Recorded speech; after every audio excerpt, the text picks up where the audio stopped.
Magandang oras mga kababayan, narito na ang pinaka-latest update natin sa magiging lagay ng ating panahon ngayong araw at sa susunod na 24 oras. Meron tayong bagong minomonitor ngayon na low pressure sa may Taiwan area at dahil sa umiiral na hanging amihan at buntot ni Bagyong Ramil ay may posibilidad na bumaba ang track o direksyon nito sa mga susunod na araw. Bukod dito mga kababayan, may dalawa pang low pressure system ayon sa potential cyclone threat forecast ng Pag-asa. Alamin natin ang mga pinakabagong update sa mga sistemang ito at ang mga lugar na patuloy na uulanin. Ayon sa pinakabagong ulat ng Pag-asa, lumitaw na ang bagong low pressure na patuloy nating minomonitor ngayon at ayon sa datos may tinataya itong layo na 425 kilometers sa hilagang silangan ng Itbayat, Batanes. Bagaman nasa labas pa ito ng ating area of responsibility, patuloy pa rin itong minomonitor dahil maaaring itong makaapekto sa lagay ng ating panahon sa mga susunod na araw.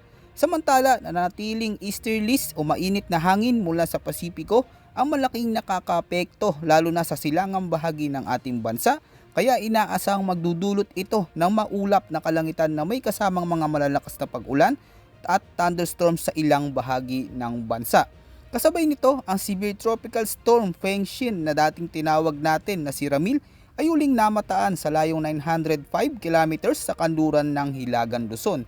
Taglay nito ngayon ang maximum sustained winds na may lakas na 95 kilometers per hour malapit sa gitna at may pagbugso hanggang 115 kilometers per hour. Sa kasulukuyan, kumikilos ito pakanluran sa bilis na 10 kilometers per hour. Ang malalakas na hangin mula sa bagyo ay umaabot hanggang 490 kilometers mula sa gitna nito, kaya kahit malayo na ang mata ng bagyo, maaari pa rin makaapekto ito sa lagay ng ating panahon. Ayon sa Pag-asa, ang forecast condition ngayong araw para sa Negros Island Region, Central Visayas, Zamboanga Peninsula, Northern Mindanao, Sorsogon at Davao Region, asahan ng maulap na kalangitan na may mga kalat-kalat na ulan na may pagkulog at pagkidlat, dulot ng umiiral na intertropical convergence zone. Kaya pinapayuhan natin ang lahat na maging alerto sa posibleng pagbaha o pagguho ng lupa, lalo na sa mga mababang lugar at malapit sa gilid ng bundok. Para sa Bicol Region, Eastern Visayas, Caraga, Aurora at Quezon, magiging bagyang maulap hanggang sa maulap na kalangitan naman na may mga pulu-pulong pag-ulan o pagkidlat at pagkulog dahil naman sa easterlies. Maging maingat din sa biglaang pagbaha kapag tumagal o lumakas ang buhos ng ulan. Ang ganitong lagay ng panahon ay lubhang delikado, lalo na sa mga lugar na dati ng binha. Para sa Batanes, makakaranas ng maulap hanggang bagyang maulap na kalangitan na may panakanakang pag-ulan, pagkulog at pagkidlat, dulot naman ng umiiral na northeasterly wind flow. Dahil dito, may banta rin ito ng flash flood at landslides, lalo na kung may mga malalakas na thunderstorms. Para sa mga residente sa Metro Manila at sa nalalabing bahagi ng ating bansa, asahan ng bagyang maulap hanggang maulap na kalangitan na may mga panandaliang pag-ulan, pagkidlat at pagkulog, dulot naman ng umiiral na localized thunderstorms.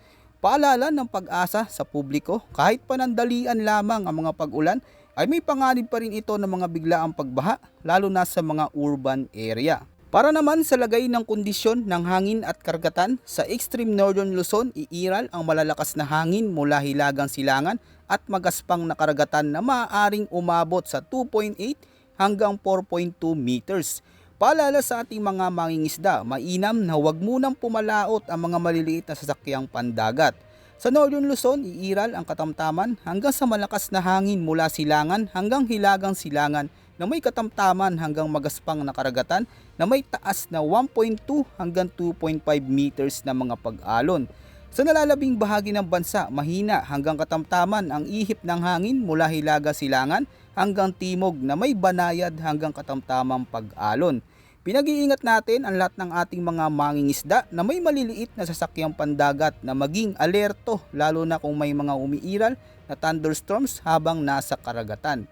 Ayon naman sa latest tropical cyclone threat potential forecast na inilabas ng Pag-asa kahapon, para sa week 1 mula October 20 hanggang October 26, ang severe tropical storm Fengshin na dating si Ramil ay tuluyan ng lumabas ng Philippine Area of Responsibility at patuloy na kumikilos patungong Vietnam. Kaugnay nito, mababa ang posibilidad ng panibagong bagyong mabubuo sa loob ng ating monitoring domain ngayong unang linggo ng forecast period. Ngunit sa week 2, October 27 hanggang November 2, sa susunod na linggo, ipinapakita ng mga modelo ang posibleng pagbuo ng dalawang low pressure system o TCLBS sa paligid ng ating monitoring area. Ibig sabihin, ang TCLB1 ay posibleng mabuo sa silangan ng bansa at pumasok sa loob ng Philippine Area of Responsibility sa mga susunod na araw. Samantala, ang TCLB2 ay inaasang mabubuo malapit sa kanlurang bahagi ng bansa sa labas lamang ng ating Area of Responsibility. Gayunpaman, batay sa kasalukuyan datos, mababa pa rin ang tsansa ng pagkakaroon ng ganap na bagyo o tropical depression sa buong forecast period. Ibig sabihin, sa ngayon mga kababayan ay nanatiling mababa ang banta ng panibagong bagyo sa loob ng ating Philippine Area of Responsibility. Subalit anumang bigla ang pagbabago sa galaw ng mga sistemang ito ay patuloy nating imo-monitor. Kung titignan natin ang pinakabagong datos mula sa mga international weather models, may isang low pressure system na kasalukuyang namumuo malapit sa Taiwan area ayon sa GFS model na madalas gamitin natin para sa long range forecast na may high accuracy. Tila inihila ng bagyong Fengshen ang hanging amihan dahilan upang kumikilos pababa ang sistemang ito at posibleng makaapekto sa extreme northern Luzon sa mga susunod na araw. Bagaman hindi kalakasan na ang epekto nito ay sapat pa rin ito upang magdala ng mga malalakas na pag-ulan lalo na sa mga kababayan natin sa hilagang bahagi ng bansa. Samantala, dumako naman tayo sa ipinapakita ng European model na may medium range forecast. Halos sinasabi ang parehong senaryo na kung saan maaaring magdulot ng pag-ulan sa Northern Luzon habang unti-unting lumalakas ang epekto ng hanging amihan. Ibig sabihin, ito rin ang senyales na papalapit na tayo sa malamig na panahon, ang pagpasok ng amihan season na magdadala ng mas preskong simoy ng hangin sa mga susunod na linggo.